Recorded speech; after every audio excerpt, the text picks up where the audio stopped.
Hi guys, it's Ginger. Welcome back to my channel. So today I am going to show you how to remove your gel manicure. And I know I've done a video like this before, but I thought I would do a new one to kind of refresh our memories and hopefully make a better quality video and all that jazz. So let's get right into it. So what I have on here is a gel polish manicure, and I'm going to show you how we take that off. You are going to need some type of acetone to remove it. You can use this pure acetone, which I just get from Walmart. It's pretty inexpensive. It's 100% pure acetone. This is going to be very drying on your skin, but it is very effective. You can also use something like this. This is from Sally's Beauty, and it's an acetone with some like oils and conditioners in it, so it's not as drying on your skin. It's also pretty good and effective. I have done a review on this. I will link that video up here now if you want to go check that out, but this works quite well. Also, you will need some kind of foil, like either little wraps like these, or you can just use regular foil and cut it yourself, which is what I normally do. And you will either need some kind of cotton balls, or I like to use these little cotton rounds and cut them into little triangles like this. I can usually do one whole hand with one of these just by cutting it, and of course a pair of scissors and a file. Okay, and I'll just give you a look at my nails here before we start. You can see they're very grown out. I've had these on for quite a while. This is going on about 3 weeks now, I believe, and you can see the growth, and you can also see the shape is starting to lose the shape. I did have them pretty square. The pointer finger especially is starting to kind of lose its edge there.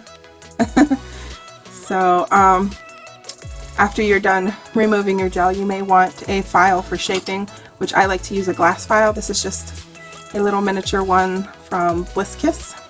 Works pretty good. And okay, what you're going to want to do is take your file, and this is a 100/180 grit file. A good coarse file is good to use, and what you're going to want to do is file the top of the nail and break that seal of that gel polish, and that way the acetone can really get down in there and do its magic.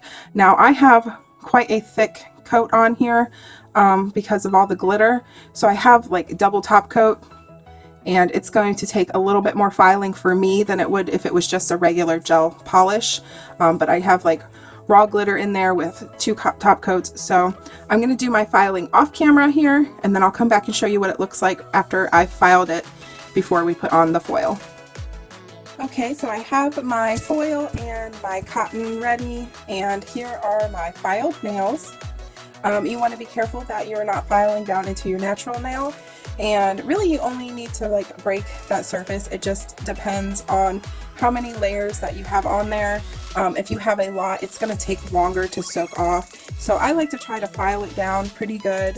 You can even use your e-file if you're comfortable using one of those, but I like to get it down to where it's not going to take too long to soak off, because I don't want the acetone on my skin and nails that long. So here is what they look like, and I tried to get most of the glitter off because that's what's going to make it hard. And a little tip, if you're going in with just straight acetone, what I like to do is take some kind of cuticle oil, anything that you have, and apply that right around your cuticle and on your skin, and that way you have a little bit of protection there from the acetone. That'll help keep the skin nice and soft and not dry it out too much. And now you just want to take, I have my acetone in a little Minda dispenser, take and make sure it's saturated completely. It does dry up very fast. And then apply that on.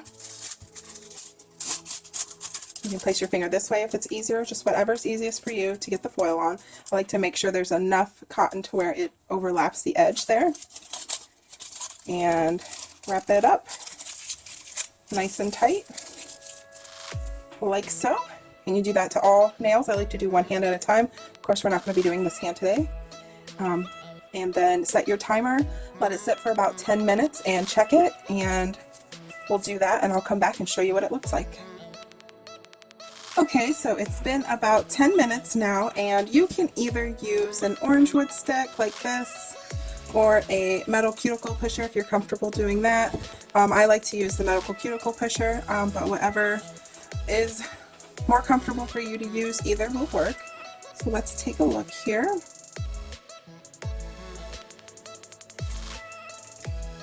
And you can see it's starting to flake off a little bit on the end. What we're going to do is just push it off. Let me zoom in for you. Okay, now we can see a little bit better. And you just want to lightly scrape it off. You don't want to put a lot of pressure on it if it's not coming off easily on its own. You want to soak it some more. And like I said before, depending on how many layers of gel you have on will be the deciding factor on how long you need to soak it.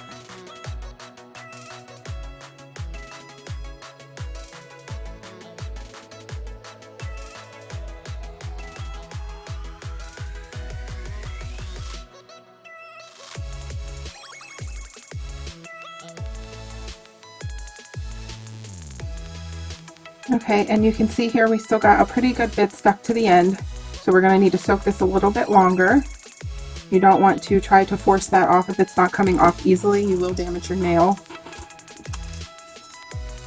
And we'll just leave that on for a few more minutes, and what I like to do is just move on to the next one. Do the same thing, scrape off whatever is ready. Sorry, it's a little awkward because this is trying to use my non-dominant hand, so I'm a little not quite as steady. And then we'll just keep doing this. We'll scrape off what's ready to come off, put our little wrap back on, and move on to the next nail. And then we'll let them sit again for about another 5 minutes or so, and it should be ready to have the rest of it scraped off.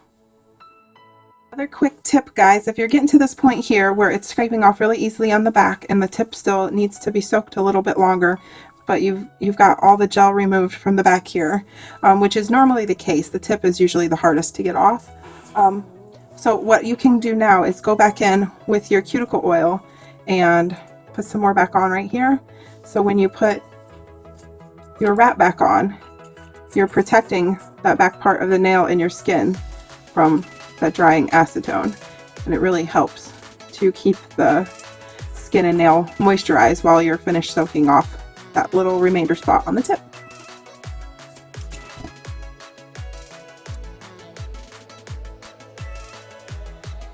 Okay, and once you are all done removing your gel, what I like to do is go in and get my camera to focus.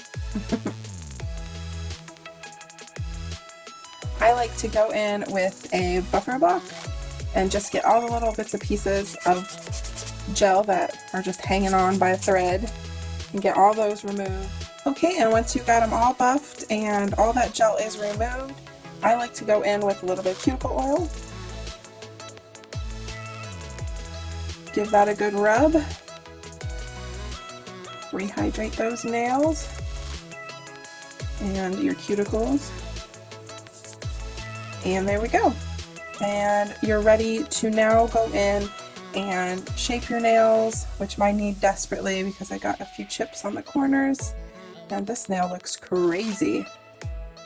It looks so round. It used to be square. So, going to reshape the nails into the shape I like. And then I will wash my hands real good, dehydrate the nail plate, and make sure the cuticles are pushed back, and I'll be ready to go for a new gel manicure. So I am going to do a video to show you how to do a gel manicure at home. Again, I've done a video like that before, but I'm going to redo it just to show you guys how easy it is. And that is it for this video. Also check out my nail care routine video. I'll link that up here as well. That shows you what I usually do in between my gel manicures to keep my nails nice and healthy. It's basically just putting some oil on and letting it sit and really putting the nutrients back into the skin, because it really takes a beating with that acetone. So, but yep, you can go straight back in with your gel polish, your nails do not need time to breathe. They do not. Nails don't breathe. So yeah, that's it for this one, guys. I will see you in my next video. Bye.